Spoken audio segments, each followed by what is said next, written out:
Pero I believe, kapag po we are living in abundance tayo by God's grace, ang unang dudukot.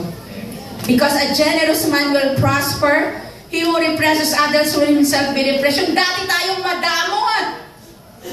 Diba? Amen po ba? Iba daw po yung nagtitipid sa madamot. Yung nagtitipid, you find ways how to save so that meron kang maipamigay. Tama po ba? Pwede kang maglakad. Halimbawa sa traders, lalakad ka na lang instead na mag-taxi ka, di ba? Sabihin, meron ka ng pang-treat sa KFC sa mga friends mo. Tama po ba?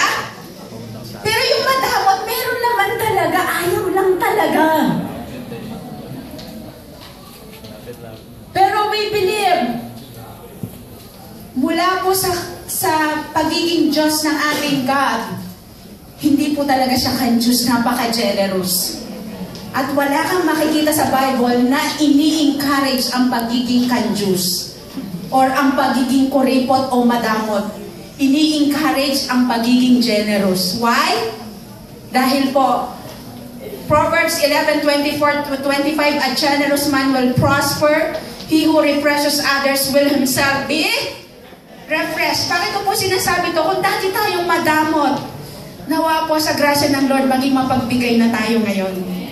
Lahat po tayo sa grace ng Lord, binabago pa rin. Amen.